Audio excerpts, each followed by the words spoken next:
peut-être vous présenter maintenant les grands axes de travail, du coup comment nous avons structuré l'équipe projet.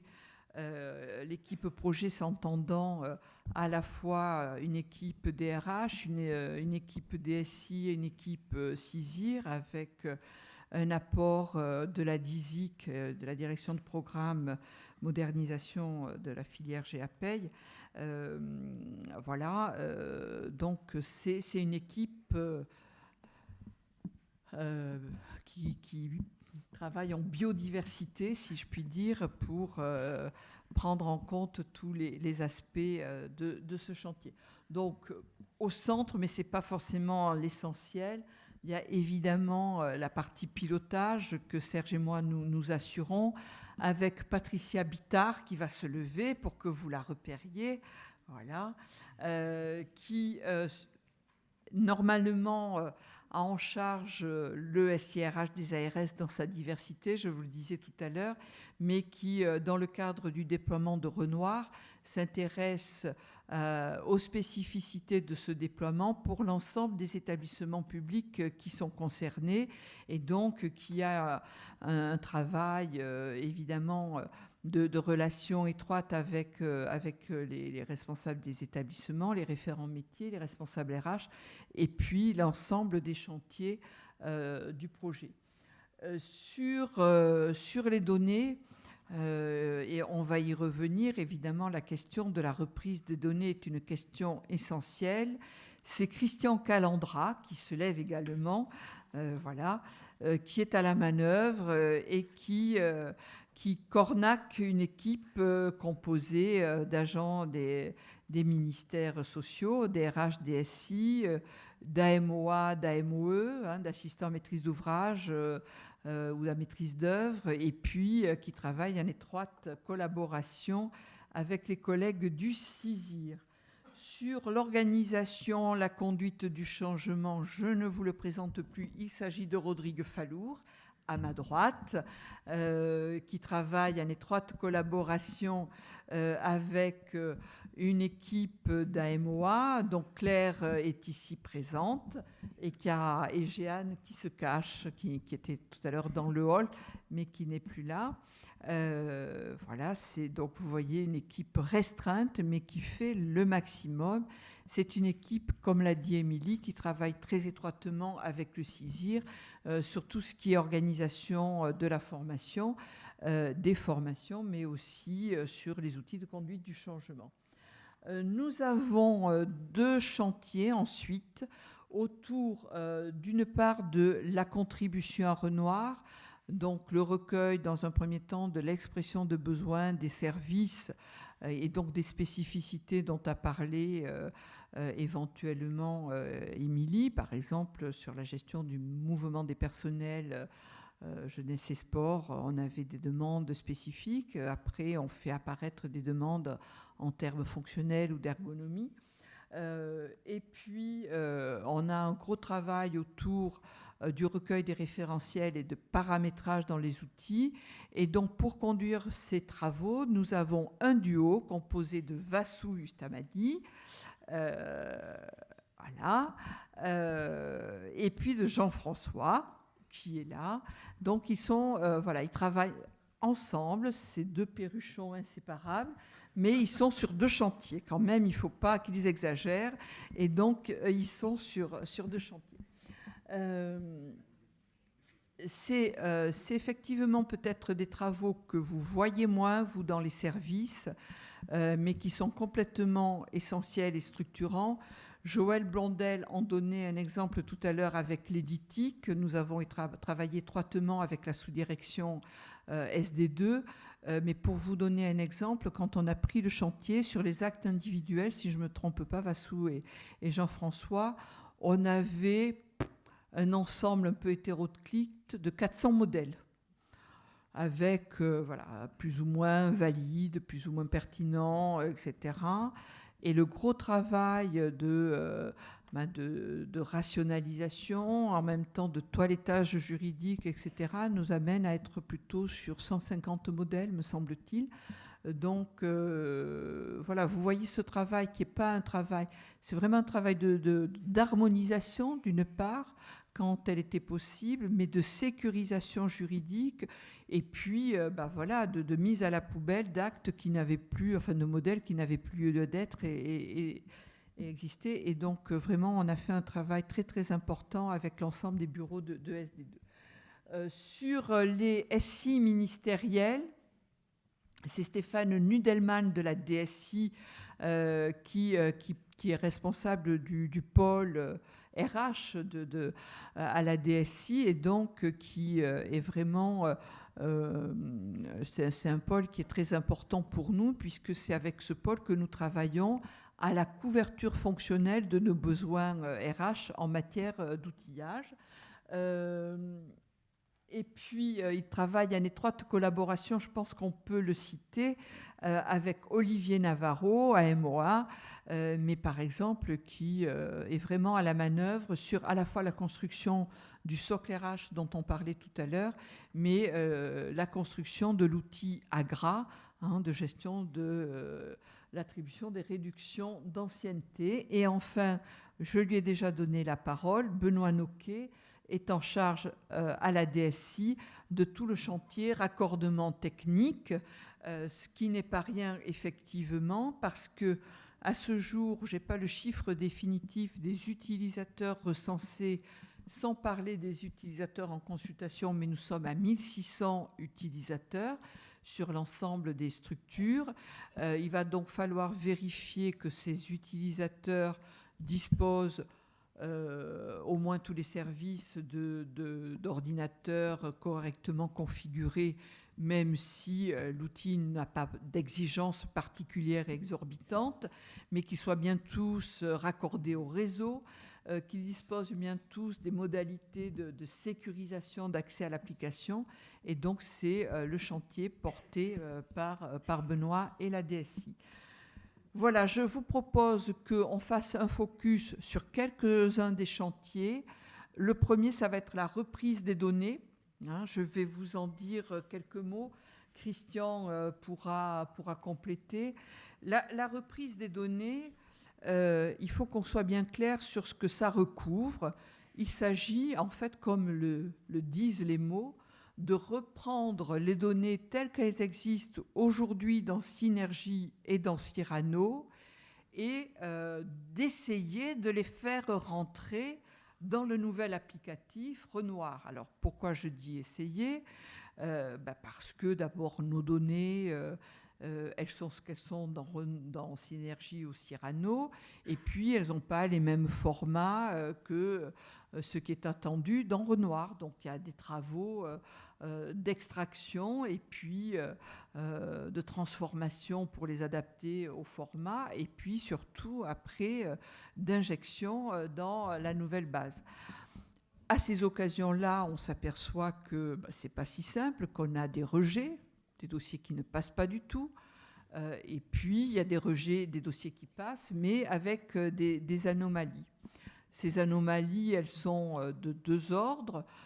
C'est des anomalies à l'injection. Les données, elles ne sont pas conformes au format ou au référentiel. Et puis, il y a des anomalies ou des rejets liés à la vérification, à des contrôles par rapport aux règles de gestion et finalement aux droits de la fonction publique. Donc, on essaie d'apporter toutes les corrections nécessaires à l'injection de la majorité des dossiers. Je ne sais pas si on arrivera à reprendre automatiquement 100% des dossiers. On se fixe un objectif de reprise automatique de 98%, ce qui nous laisserait à reprendre manuellement les autres dossiers. Voilà. L'idée, c'est quand même que tous les dossiers soient dans Renoir. Et puis à corriger le maximum de choses, à remettre d'équerre le maximum de choses. Mais on ne va pas s'atteler, parce qu'on n'a pas le temps, et je pense qu'il faut que ça soit clair pour tout le monde, à la complétude des dossiers. Et par exemple, le bureau SD3E qui gère les pensions et les comptes individuels de retraite, c'est combien, puisqu'ils reçoivent les réclamations des agents, combien nos dossiers peuvent être incomplets, des trous qui parfois ne s'expliquent pas, 15 ans de carrière qui ne sont pas retracés pour des agents qui étaient bien aux ministères sociaux pendant cette période-là. Voilà, on ne va pas forcément travailler à la complétude des dossiers, c'est des travaux de fiabilisation qu'on va devoir poursuivre parce que au-delà de notre bascule dans Renoir, au-delà des travaux de préliquidation de la paye, nous avons à préparer avec SD3 une autre bascule qui est la reprise par le service des pensions de l'État, des retraites de l'État, le SRE, la gestion des pensions des agents du ministère. Et pour ça, il faut que nous ayons une qualité, là pour le coup, des dossiers d'un niveau très nettement supérieur à ce que nous avons aujourd'hui dans Synergie et Cyrano. Donc voilà, vous voyez qu'on a devant nous des années de travail, mais qui vont aboutir à ce qu'on ait des outils de gestion parfaitement, au mieux remplis, renseignés, qui permettent de gérer les agents de leur prise en charge à la liquidation de leur pension. Comment nous procédons pour nous assurer que nous serons en capacité de basculer dans des bonnes conditions en décembre? Nous faisons ce que nous appelons des tirs de reprise chaque mois, c'est-à-dire que chaque mois, nous répétons les opérations que nous aurons à réaliser en décembre. Nous extrayons les données de Synergie et de Cyrano, nous les traitons pour ce que nous avons à les traiter, et puis c'est le CISIR qui procède à l'injection. Donc ces tirs ont plusieurs objectifs. Ils doivent nous permettre de consolider, sécuriser ces opérations, cette chaîne d'opérations. Elle est complexe.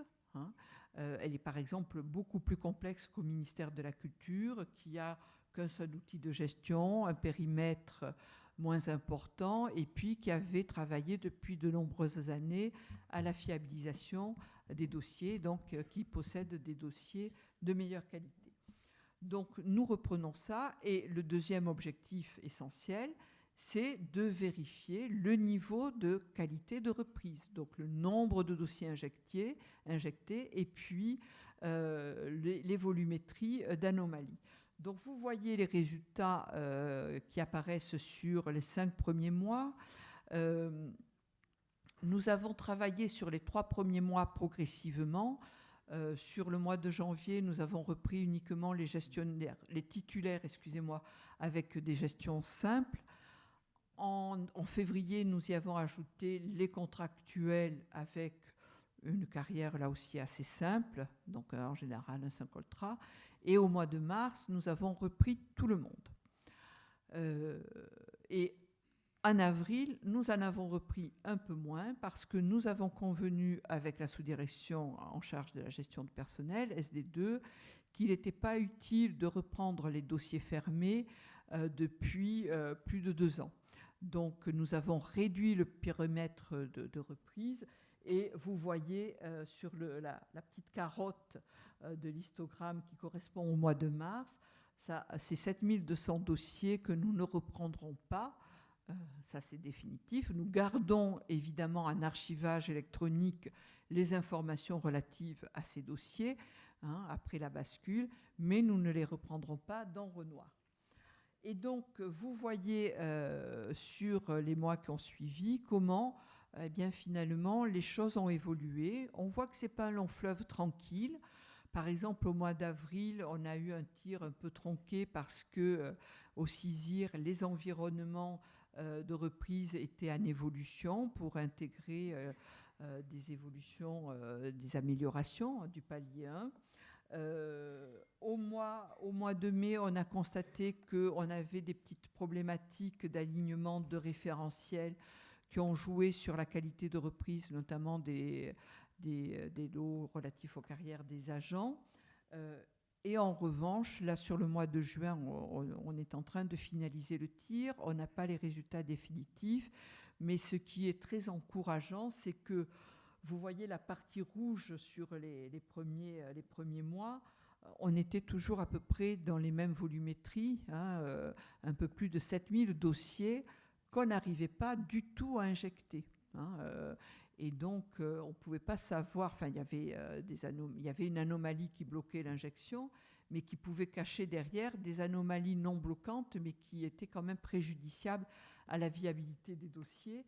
Et donc, on s'aperçoit que sur le mois de juin, grâce à tous les travaux de correction qu'on a pu mener, qui passent par des corrections automatiques, soit des extracteurs, soit des transcodifications, soit de fiabilisation des dossiers qui concernent essentiellement les bureaux de gestion, mais aussi quelques ARS, eh bien, nous, on est passé de 7000 et quelques dossiers à, il faut que je regarde, à 4000.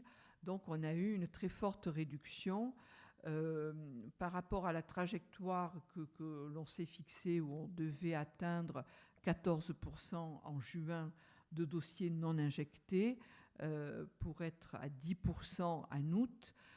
Eh bien, on est à 12%, un peu plus de 12% ce mois-ci. Donc, voilà, les travaux de correction qu'on a commencé à engager, eh bien, commencent à porter leurs fruits sur les mois de juin.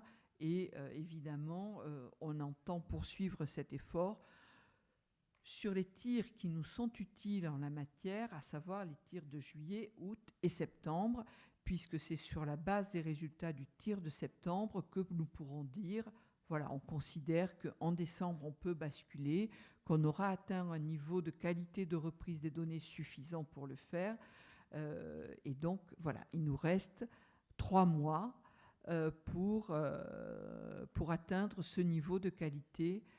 Mais on considère aujourd'hui, sur la base des résultats du tir de juin, que c'est tout à fait à notre portée.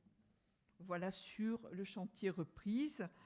Sur ensuite le chantier, hein, Vassou et Jean-François qui viennent parler, mais ils se dépêchent un peu. Vous savez, c'est pas toujours facile à la direction de projet.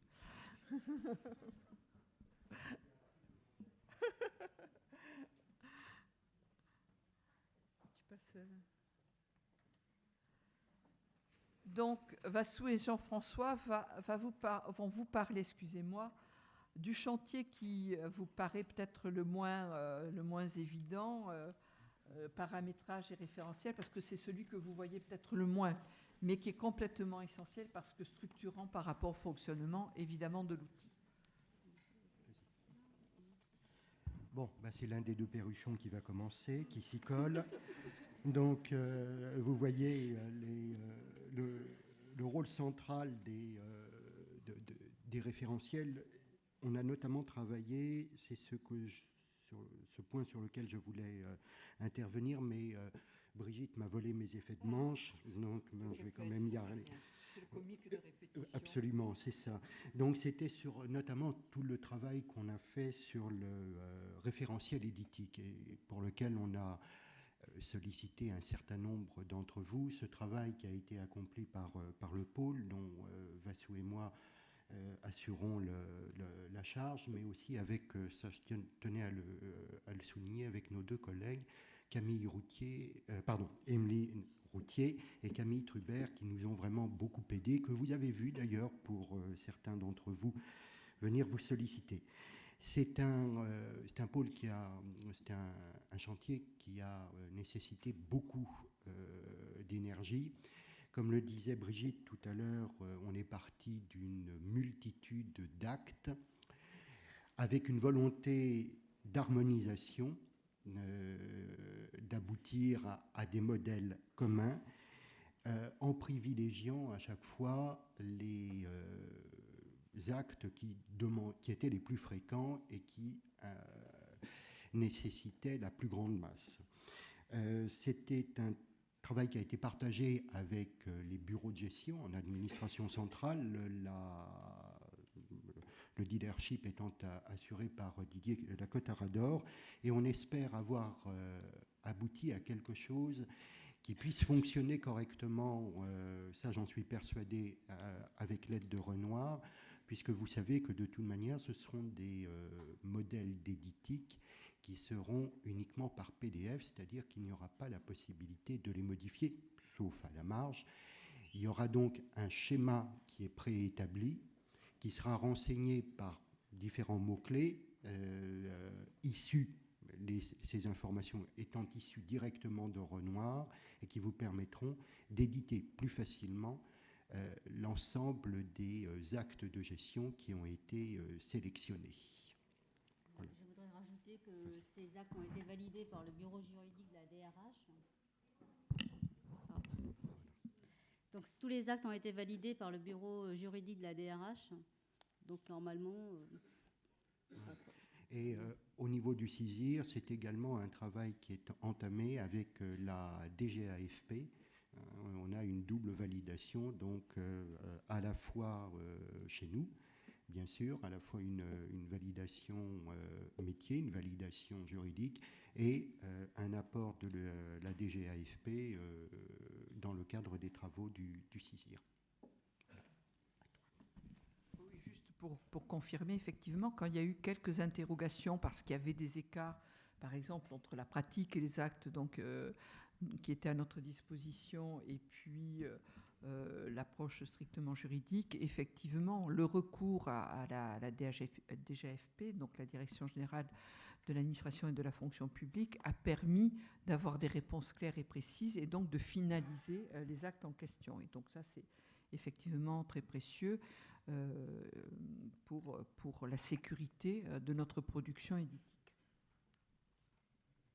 Donc, un petit sujet, les référentiels. Et donc, normalement, il y a les référentiels interministériels qui sont imposés par le CISIR via un noyau FPE, fonction publique d'État.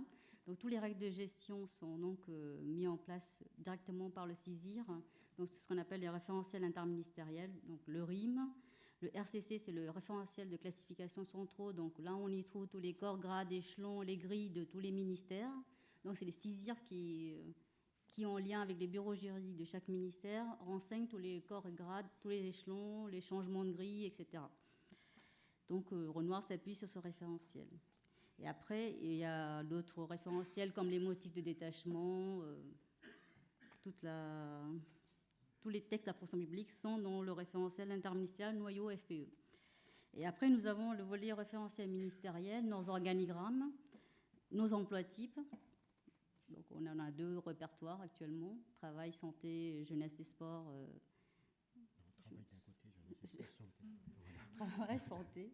Travail, santé, jeunesse et sport. Donc, actuellement, on travaille sur tous ces référentiels. Donc, on identifie les services ministériels responsables des différents référentiels et on collecte le contenu de chaque référentiel et on le fournit au CISIR pour intégrer dans Renoir. Donc, aussi, on harmonise donc, l'édition des actes. Et pareil, les structures, les organismes. Donc, avec la réforme territoriale, je pense qu'on aura encore un peu de travail sur les structures. Donc, après, on met en place aussi un processus de veille, de tenue à jour des référentiels et aussi les évolutions de Renoir.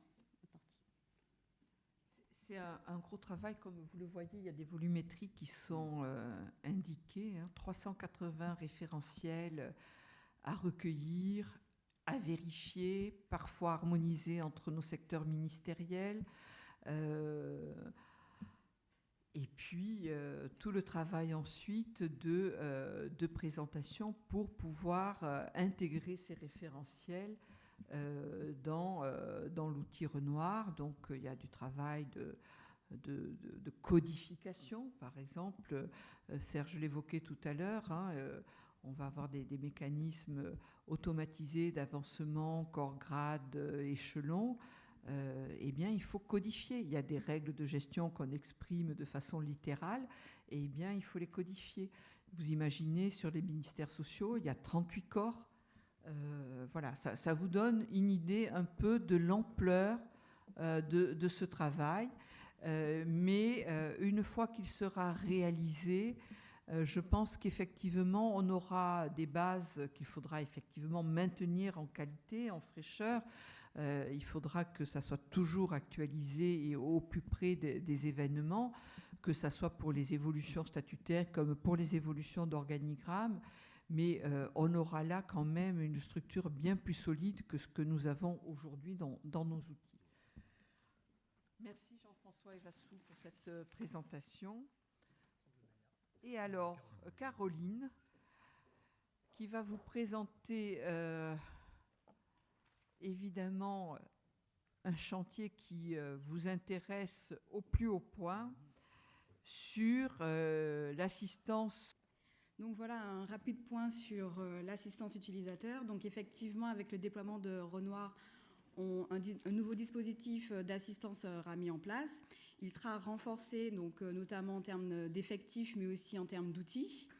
Effectivement, donc, il sera essentiellement basé sur un outil de traçabilité des demandes qui s'appelle ServiceNow et qui permettra en fait de suivre donc, toutes les demandes d'assistance. Donc, qu'il s'agisse de demandes d'aide à l'application ou demandes de mise à jour, demandes de correction en cas d'anomalie ou éventuellement de demandes d'évolution. Et il couvrira donc Renoir, mais aussi les autres applications ministérielles RH. Cet outil donc, sera le point d'entrée et le principal moyen de communication donc, de tous les acteurs et référents de Renoir, donc c'est-à-dire tous les bureaux de gestion, qu'il s'agisse du PES, du BRAG, de la RH de proximité, des services déconcentrés, établissements publics. Et effectivement, il fera la communication avec les équipes internes du MCAS, donc c'est-à-dire la MSIRH, la DSI et le CISIR notamment. Alors, on a mis en place en fait un circuit de validation de traitement des demandes. Donc, on estime à 32 000 utilisateurs du self-service. Donc, ces utilisateurs devront nécessairement passer par leur RH de proximité pour toute question concernant Renoir ou son utilisation.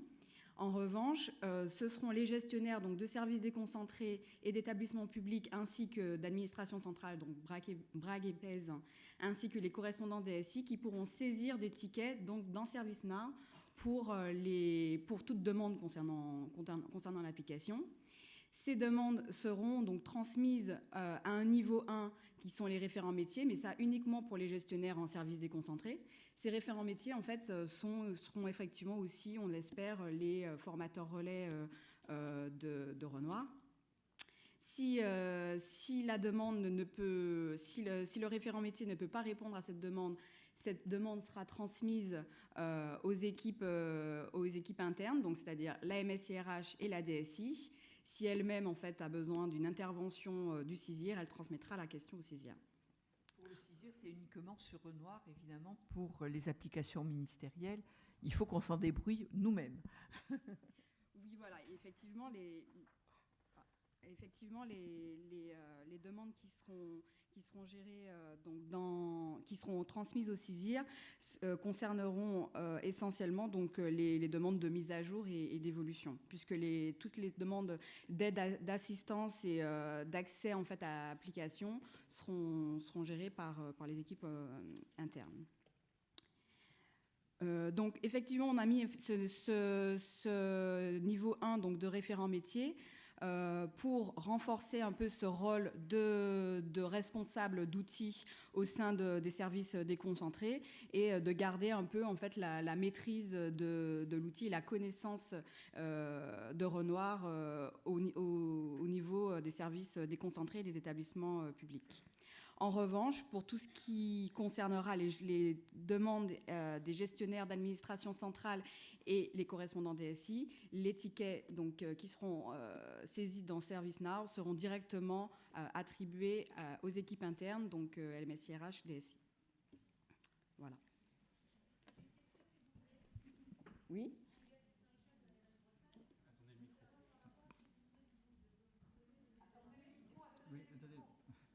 Je suis Béatrice Marichal de l'ARS Bretagne.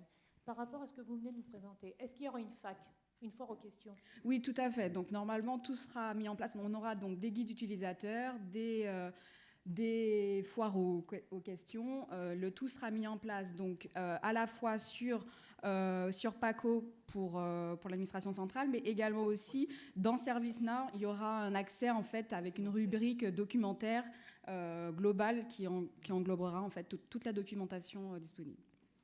Il y aura des fiches pratiques, des pas à pas. On les construira progressivement, c'est-à-dire que Par exemple, Caroline, qui suit la formation de formateur, pas de formateur relais, avec Jean-Claude qui est par là. Jean-Claude, il fait coucou. Ont identifié, par exemple, des impacts dans nos pratiques de gestion. Voilà. Et donc, ça va faire l'objet de fiches pratiques qui seront mises à votre disposition en tant que gestionnaire. Oui, voilà. Il va y avoir un outillage, oui. C'est évidemment un sujet qui intéresse tout le monde. Christiane Si, l'ARS Centre Val-de-Loire, enfin, j'ai du mal à comprendre la diapo. Les 32 000 utilisateurs comprennent les utilisateurs ARS? Oui, oui, D'accord. oui. Les agents qui sont dans Renoir, qui sont gérés dans Renoir, ont accès au self-service. D'accord. Voilà. Parce que j'avais compris, alors j'avais mal compris tout à l'heure, je croyais que les agents ARS n'auraient pas accès au self-service puisqu'il y avait une partie... Non, les agents gérés dans Renoir, qui correspondent aux titulaires des ministères sociaux ou aux contractuels de droit public que vous recrutez, qui sont gérés dans Renoir, ces agents-là ont accès au self-service. Ceux qui n'ont pas accès au self-service, c'est les agents extérieurs. Voilà, voilà. Oui. Voilà, encore une question, Françoise. Merci. Françoise Allier, Bureau des pensions, validation, accident de travail. Je voulais savoir si, dans les termes du processus de questions, il y avait un délai de réponse prévu. Alors, il y aura effectivement des engagements qualité de service et donc de réponse. Pour le moment, je ne sais pas s'ils sont stabilisés, mais tout cela sera précisé et sera suivi aussi. Parce qu'il ne suffit pas de l'écrire, mais il faut pouvoir le suivre.